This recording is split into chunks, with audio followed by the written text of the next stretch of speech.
Listen, I already tried every webinar platform, so you don't have to. So if you're curious about which one I think is world class and 10 times better than the rest, keep watching. There's no stopping me now. I know my shot. Sit down. Money's all over me. I'm called to be rich and be free. Today, I'm going to be ranking every single webinar hosting platform that I have ever tried. And for the criteria of today's ranking, I am going to be ranking these webinar hosting platforms based on how I use webinars within my business. So typically, I use webinars whenever I want to sell high ticket offers. So this is going to be things that may cost a little bit more than the typical one-off workshop that I do, or low ticket items, digital products, ebooks, and things like that. And so if I have something that has a premium or high ticket price point, typically I will sell it on a webinar. And so I'm going to actually rank all of the different platforms that I have used based on the usability of it, how easy it is for you to actually set up a webinar from scratch, whether you have tech skills or not. I am fairly tech savvy, but I know a lot of my clients are not as always tech savvy as I am. So I will be considering that in my ranking. I'm also going to be judging based on the price point.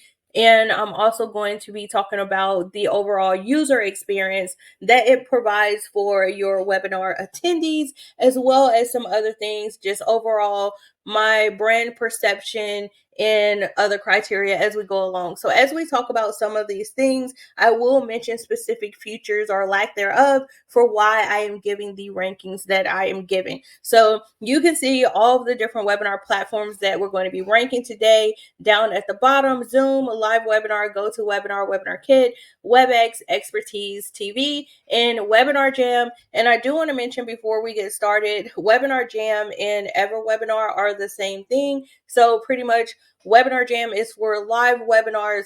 EverWebinar is for evergreen webinars. So I'm going to just use WebinarJam for both of them. I consider them to be the same thing, even though technically they are two separate products, but you can get them in a bundle, okay? All right, so let's go ahead. I'm going to do these in the order that I have them, and it's no particular order. They just randomly, I put the logos in here this way. I'm going to start with Zoom first, and then we'll continue down the line until we get to the last one. So when it comes to Zoom, I use Zoom primarily for meetings. They do have a webinar plugin that is an additional fee that you can get to host your own webinars through Zoom. And I personally do not like Zoom's webinar platform because it doesn't really have robust landing pages where you can actually create registration pages, thank you pages, give people a lot of details and information about your upcoming webinars, like the learning objectives, a description, and all of that stuff, right? So pretty much when it comes to using the webinar plugin for Zoom, it's pretty much still going to be set up similar to how it would for a standard virtual meeting. So when someone goes to sign up for the webinar, there's a very basic page there where people can opt in. They can enter their name, email, I think maybe phone number, and you can add a couple other fields, but it's very generic and straightforward. It's like, this meeting starts at this time, at this date, and this is a topic, right? It doesn't really give you the flexibility to create a customized registration page that can increase your conversions like you have with some of the other webinar platforms that we're going to talk about later on in this video. Another reason why I really don't love Zoom's plugin for webinars is it really kind of has a limited capacity when it comes to a lot of the other bells and whistles that you see with different platforms, as far as how your audience can actually interact with you and engage with you throughout the webinar. So specifically later on when I talk about WebinarJam, I'm going to talk about some of the features as far as sparking engagement with polls and surveys and adding your PowerPoint slides. There's just a lot more bells and whistles that can help keep your attendees engaged, as well as help you to convert your attendees if you are actually going to be selling something on your webinar. For me, I only use Zoom for meetings because I feel like that's what it is best at. Okay. Even though you do have the capability for the webinar plugin at the price point, I don't know the exact price point off the top of my head for the plugin. It is a pretty hefty fee, but if you're going to pay that much for the webinar plugin on Zoom, you can definitely get a better tool in some of the other webinar platforms that we're going to talk about. So for Zoom, when it comes to meetings, I'm going to rate it as just okay. It's not great, but it's not the worst thing. If you already have Zoom, or if you have maybe a free trial to try out the webinar platform, then it's worth using. But just know that because of how it's structured, you may miss out on potential sales. You may have people who don't stay for your entire webinar because Zoom is literally designed for more so for virtual meetings, where there's like back and forth collaboration and interaction, versus you having a presentation style where you're the only person talking, or maybe you have a panel but the audience isn't talking and engaging directly back in the conversation. Most likely they're only engaging in the chat. Okay, so we're going to go with okay. Now, next up, we're going to talk about live webinar. Listen, so with a live webinar, I have to be totally honest. I forgot that I even tried this webinar platform. So quick story time, right? A couple months ago, I was working with a client who was setting up a webinar and was going to use LiveWebinar, and she tried to add me to her webinar in a LiveWebinar's platform, right? I feel like I'm saying webinar so much. And so when she tried to add me using my email address, she was like, "Hey, Ebony, I can't add you because it's saying that you already have an account." And I was like, that's weird. Like, I don't ever remember using a live webinar, right? And so I went to my email and I was like, let me just check my email and see if I have like the email notification where it says like, you created an account or signed up or whatever. So I go to my email, and not only do I see where I was given access to live webinar, but I came across an email chain where at one point, I don't remember the year, I want to say maybe 2019, 2020.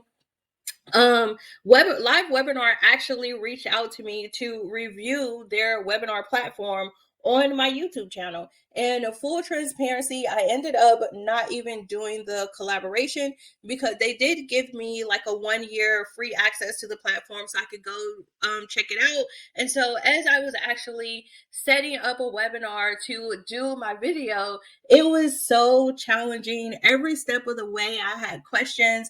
You couldn't really create registration pages. It was more so very similar to Zoom, where it's more so designed for meetings than actual webinars where you're doing a presentation. There's one main speaker and everyone else is just kind of in the audience and listening. So I ended up sending them an email and saying, "Hey, this needs to be fixed. This needs to be fixed. I have a question about this. I can't do this." And so basically I had this long list of questions or like issues that I noticed with their platform. And so I ended up not doing the collaboration, obviously, because typically when brands reach out to you, they want you to talk about how amazing their platform is. And I'm that type of person. Like, I'm never going to do anything just for a check. If I don't believe in something, I'm not going to promote it to my audience, right? Because I don't want to promote something to you guys that I don't feel is going to be beneficial for you. Anytime there's some type of collaboration or partnership, it needs to be a win-win situation between me and that brand. But if I'm presenting something to my audience, it also needs to be a win for you guys as well. So I ended up not doing the collaboration. And in my last email that I sent to the rep from Live Webinar, you guys, and I have to put a screenshot of it, I literally told them, like, your name is misleading. This should not be called Live Webinar. It should be called Live Meeting, because this is made more so for like team meetings and collaborations than a webinar platform. And so that was my last communication with them. So when it came to actually creating the webinar itself, it was not very user friendly. It took me a long time to go through the process of creating a very generic, basic registration page that was most likely not going to be optimized for conversions. And then the webinar itself, the platform was okay, but again, I felt like it was more so for team meetings and collaborations than for a webinar platform where you are one main speaker and you're going to be speaking to one to many in kind of like a teaching type of environment. So for those reasons, I am going to rank LiveWebinar as absolute trash. Just like I mentioned in my email to them, this should be called live meetings, not live webinar. All right, let's go to the next webinar platform, which is going to be GoToWebinar. I have not used this in a really long time, but how I first started using GoToWebinar, this is like probably a decade ago, probably a decade. But I actually became familiar with GoToWebinar because when I worked as a health IT interface developer, we use GoToWebinar and also WebEx, Cisco, right?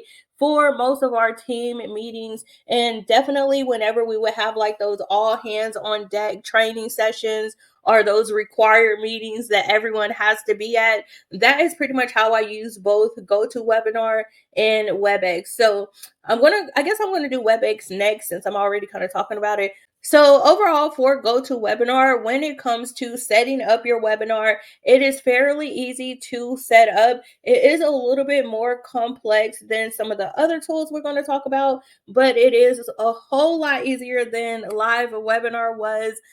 When it comes to bells and whistles, I would rate it kind of probably in the middle. It has some webinar capabilities that are cool as far as polls and things like that, but it's still kind of limited when it comes to some of the other like more futuristic features and bells and whistles that newer webinar hosting platforms have. But with GoToWebinar, it has been around for years. It's one of those, it's like it's tried and true.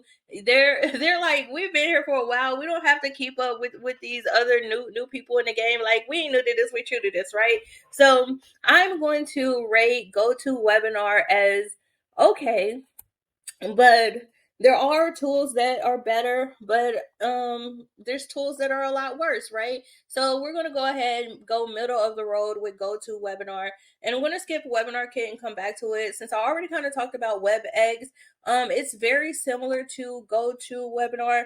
Kind of, if you watch my email service provider ranking video, I talked about how even though I did all the email hosting platforms that I have used, I talked about how MailChimp and 𝗪𝘁𝗧𝗪 I would consider to be direct competitors because they're both very economically priced. They're for people who are trying to grow their business with email marketing, but they're on a bootstrap budget. The features are very similar.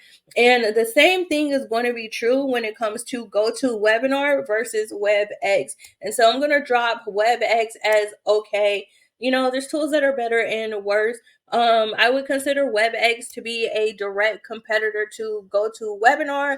It's very similar. Again, it's often used in a lot of big organizations or companies where they have a lot of those all hands on deck meetings. They have a lot of inter-department meetings where you have maybe the head of HR, the head of IT, the head of the lab or whatever, and everyone has to come together for like weekly meetings or periodically for meetings like that. I think it is more so a meeting platform for teams and collaborations than webinars, but the webinar feature, if you want to do a one-to-many presentation, is pretty decent. I must say, it is decent. All right, let's go back to WebinarKit. WebinarKit. So a lot of you, if you're watching this webinar platform rating video and you found my channel specifically from webinars, it is probably because of the videos that I have previously done on WebinarKit. I did an initial WebinarKit review when I first bought WebinarKit. They had a one-time deal that was going on. I talked about my experience with that, and then I did a 1-year update for what I thought about WebinarKit. based on, new features and things that they had implemented over the time from the last time I did my review. And then I also did a comparison video where I compared WebinarKit to WebinarJam. So I will leave those in the description if you want to check out any of those videos. So with WebinarKit, WebinarKit is interesting. So if one thing that I will say that I like about WebinarKit is that if you are on a bootstrap budget and you know that one of the best marketing strategies and channels for you to be able to grow your business is going to be with webinars, then WebinarKit is a great way to get started without having to pay a huge price tag for a webinar platform. But with WebinarKit, there are some limitations that I don't particularly love about it. One of the main things for me, and maybe this has gotten better, but when I was using WebinarKit, one thing that I hated was it was not always reliable. There was often times when webinars would be down because the servers were down at WebinarKit, and it used to happen like when I first started using them, it would happen like very frequently. And then over time, it didn't happen as much. So I don't know if they bought new servers or what. But then also there were a lot of limitations as far as how emails are sent out when someone registers for your email, how it actually integrates with other third-party tools. Let's say if you use a different email service provider, so someone signs up for your webinar through WebinarKit, but you're sending email reminders from, like myself, I use ConvertKit. There was a couple of issues with that, but over time, I will say that of all the platforms as far as usability and really growing and scaling their products, I can say that WebinarKit has come a long way since I first started using it. I have personally had some conversations with one of the co-founders and told them about things that I thought could make the platform better, and they have heard me, implemented a lot of those. So I will say that it has came a long way, and they continuously have roadmaps for how they plan to improve the platform. And I really appreciate that about WebinarKit. So I am going to rank WebinarKit as so I don't want to go just okay because I do feel like it is better than the other tools. And I don't want to go all in on pretty good because it's decent. It gets the job done, but there are some limitations. So maybe we're going to go on the line. Can I give it a 3.5? Can I give WebinarKit a 3.5? Let's go 3.5. We're going to go 3.5 and we're going to put WebinarKit halfway between okay and pretty good. Okay. All right. So let's go to Expertise TV. Listen. So this is another platform that reached out to me for a brand partnership, and I also declined it. And a funny story about this is they reached out to me. It's probably been maybe a year or so now since they reached out. And when the lady reached out, I was like, this sounds so familiar. Like, what? Like, I think I've used this before. And so when I actually went and looked back at my email, it was funny because I signed up for Expertise TV. I want to say, oh my gosh, I don't even remember what year it was. It was probably like 2016, 17, 18. And they had this like a $38 one-time lifetime deal. And I remember whatever date that was that I bought it, I went into Expertise TV and I tried to set up a webinar. And then immediately, you know how it is, like you get that one-time fee is always too good to be true. So I ended up having to actually upgrade and pay another one-time fee to access the actual webinar plugin. And even when I did that, it's still like a light version of their webinar platform. So in order to actually have more features and bells and whistles, I would have had to upgrade again to get additional features unlocked within Expertise. And I ended up not even, I started making a tutorial for how to use Expertise TV before they even reached out to me. And it was just so confusing, so hard to do that I never even made my YouTube video for the channel, obviously. And then I never even successfully set up a webinar. So I didn't feel like the platform was very user friendly. I felt like the whole one-time fee, granted it was only $38, right? I'm okay with an upsell for $99 or whatever, but after that, you still telling me I gotta upsell and buy something else to unlock customization. That's too much. Just say it's $4.99 one-time fee and stop making me have to upgrade after every step in the process. That's just unhinged, in my opinion. So it wasn't that easy to set up. There was continuous upsells every step of the process that I did not like. And you, in order to do your webinars on Expertise TV, it's really not user friendly for you if you're a service provider, you're a coach, you're a course creator, you're a consultant. And so basically with you using Expertise TV, you're driving traffic and promotion towards their platform versus you really building your own thing. Say if you had your own website or whatever. So I don't recommend using Expertise TV at all, unless you are a coach where you only want to host your coaching, sell your coaching packages, and host your meetings and your workshops, your webinars, everything within Expertise TV. And even then, the functionality is not user friendly for you on the back end as far as setting these things up, and it's not user friendly, in my opinion, to your end users, your webinar attendees, your coaching clients either. So, in my opinion, it's not the best platform for anybody. And we're also going to rank Expertise TV down here as absolute trash, honey. And we're going to put this at 0 because this is trash, okay? This is absolute trash, do not recommend. All right, so now let's get to the last platform that we have when it comes to hosting your webinars.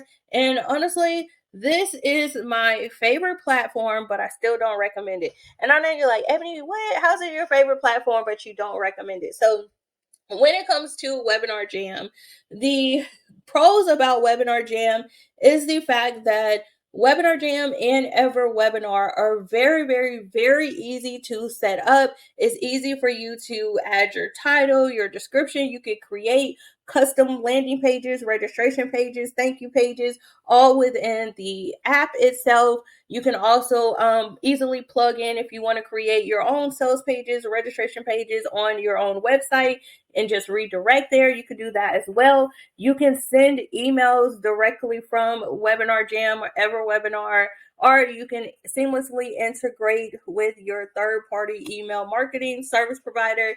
And all the years that I have used WebinarJam, I started using them, I want to say like 2015, 2016.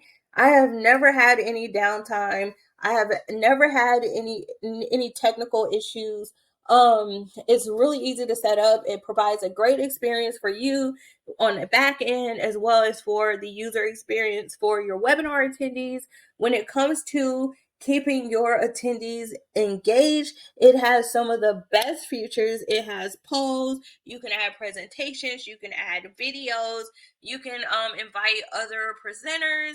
There's a lot of things you could do within your webinar to really maximize your time with your audience, especially if you're using webinars to sell a high ticket offer at the end. I do feel like WebinarJam was created with online service providers in mind. So they really have a lot of things that really cater to people who sell services and to who sell products and services through webinars. Now, I know you're like, Ebony, if you're saying all that, why would you say you don't recommend it? The only cons that I have for WebinarJam is more so just a personal thing for me. As a person of color, as a woman in business, I am very intentional about supporting platforms that support people who look like me. And one thing I have actually contacted WebinarJam about is the lack of diversity that they have in their marketing.